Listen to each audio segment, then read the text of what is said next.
Hillary. I really did everything that I could to avoid making a video directed at you. However, I found myself in something that I like to call a Longworth moral dilemma. Do I remain silent and passionately despise you to myself, or do I lay my cards out on the table and try diligently to articulate my disgust in a form that won't land me in federal prison, and hopefully opening the eyes of some of your die-hard feminist Nazi fans along the way? If you're watching this, then your less than mediocre brain should have concluded that I decided to go with the latter. So, let's just begin. For some reason, your extremely underdeveloped frontal lobe has foolishly led you to believe that it would be a brilliant idea to run in the 2016 presidential campaign. As a result, true-blooded American patriots, such as myself, the ones who are actually still loyal to this country, have had to endure that painful scratching noise that you like to call intelligence spew from your mouth like typical Clinton diarrhea. As agonizing as this has been to watch, what is more disconcerting to me is that you are capable of standing up in front of the world to proclaim that you possess not only the capabilities, but also the credentials to run this beloved country. And thinking that you would do anything but drive the rest of what we have left to our names straight into the seventh circle of hell.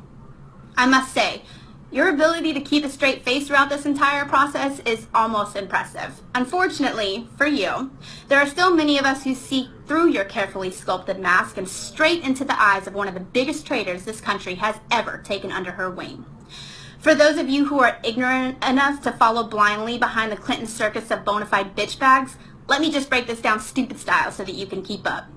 Gestapo, Silly Billy's dirty secret scandal, stealing from the White House, Filegate, Hillary's deputy chief of staff, Huma Abedin, Vince Foster, Emailgate, Whitewater, when Hillary said she landed under sniper fire in Bosnia.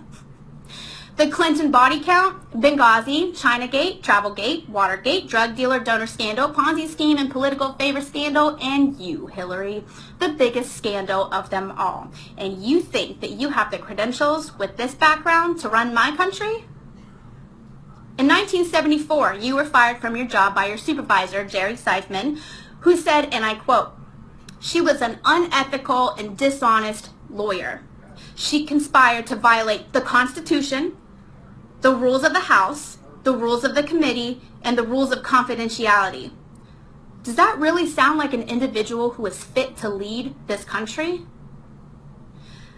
I cannot determine what is more alarming to me. A group of Islamic extremists who brutally execute thousands of men, women, and children in front of the world, or a presidential candidate that has a record of illegal activity, which she should have been incarcerated for, with her own hidden agenda to destroy what's left of these United States and the connections and friendships to do so. You have, on a number of occasions, proven to the wolves that roam this land that you are by very definition a traitor to not only the United States of America, but a traitor to your own integrity.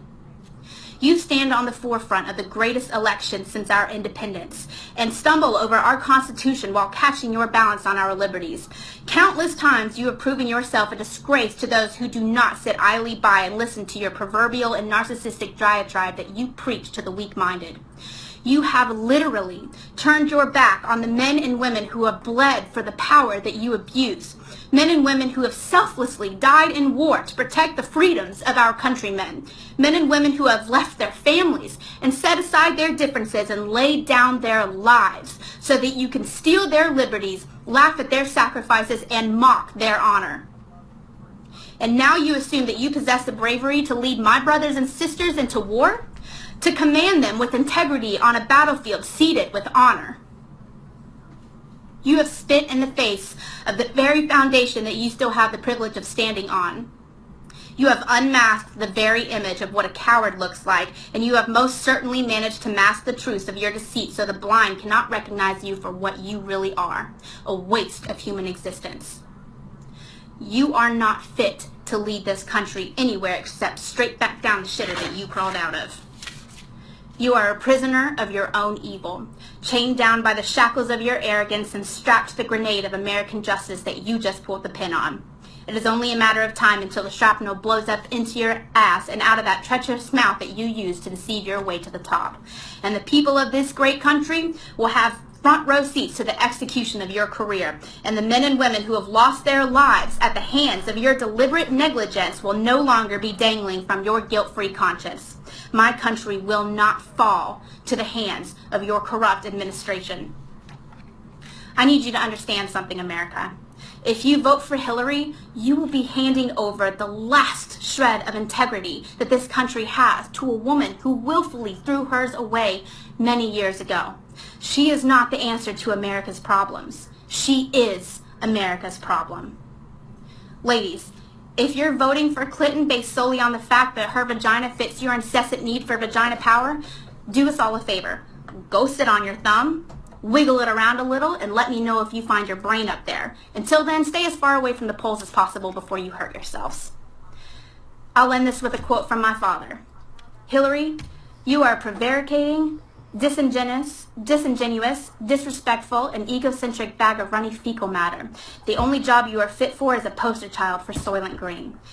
If only your mother would have swallowed. End quote. Go fuck yourself.